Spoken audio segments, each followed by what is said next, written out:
Salam tout le monde, bienvenue sur votre chaîne d'actualité Maroc 24. Si vous appréciez notre contenu, n'hésitez pas à vous abonner à la chaîne. Aujourd'hui, jeudi 16 février 2023, on a choisi de vous parler de la crise interne qui fragilise le meilleur allié de l'Algérie en Afrique.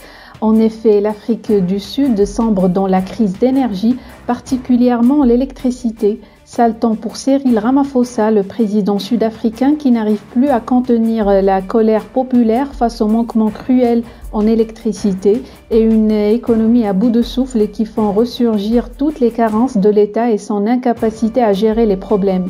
Plus de détails dans cette revue de presse tirée du site d'information Express.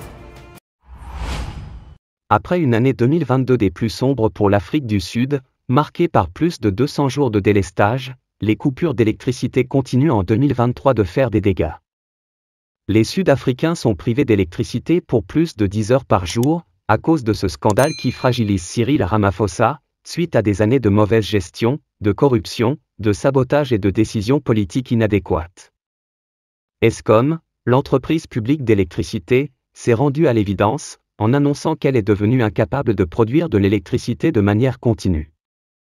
Les Sud-Africains se sont mobilisés et de violentes manifestations ont éclaté dans plusieurs townships, et l'opposition affirme que c'est le parti au pouvoir l'ANC qui est la source de problèmes. L'Alliance démocratique avait appelé tous les Sud-Africains à faire entendre leur colère contre la destruction par l'ANC, de leurs infrastructures énergétiques et de leur économie. Les organisations de la société civile sont aussi très remontées contre le chef de l'État et ont multiplié les manifestations dont celle du 20 janvier à Pretoria, et 2 février à Midrand devant les locaux d'Eskom. Face à la situation de crise, Cyril Ramaphosa avait appelé Eskom à ne pas appliquer la hausse des tarifs, pour remettre la faute sur l'entreprise et jouer la carte du président du peuple, alors que la colère se dirige contre lui et sa mauvaise gestion. Il a annulé son déplacement au 53e sommet de Davos pour renvoyer l'image d'un président proche du peuple qui s'intéresse aux problèmes des citoyens, mais en réalité c'est surtout pour contenir la grogne sociale et la peur d'un coup d'État en son absence du pays qui l'a empêché de se déplacer, car ce n'est pas la première fois que l'Afrique du Sud connaît une crise de l'électricité. En 2019, Ramaphosa avait déjà écourté un déplacement en Égypte pour les mêmes raisons.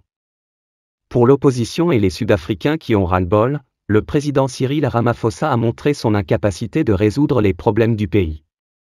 Toutes les stratégies ont déjà été utilisées et plus d'une fois, les annulations de déplacements, les grandes réunions avec responsables, les discours à la nation, les grandes stratégies sectorielles qui n'aboutissent pas. Ramaphosa a abattu jeudi dernier sa dernière carte, en donnant un discours annuel sur l'état de la nation et annonçant la mise en place d'un état de catastrophe nationale, avec effet immédiat. C'est la même mesure d'urgence utilisée pour la pandémie du coronavirus, et elle lui permet d'accélérer des projets de fourniture d'énergie et de limiter les contraintes réglementaires, selon lui. En réalité, il aura la main mise sur tous les projets énergétiques et fera passer toutes les décisions même impopulaires pour se sortir d'affaire. Ramaphosa est annoncé en Algérie, l'allié africain contre l'intégrité territoriale du Maroc. Ce déplacement devrait, selon les observateurs, être synonyme d'une aide financière généreuse, à laquelle pourrait également s'ajouter une rallonge si le président sud-africain consent à faire un petit tour à Tindouf, histoire de donner une légitimité, même fictive, à une entité fantoche de plus en plus isolée dans le continent. Pour rester informé, je vous invite à regarder les vidéos Maroc 24 qui s'affichent sur votre écran.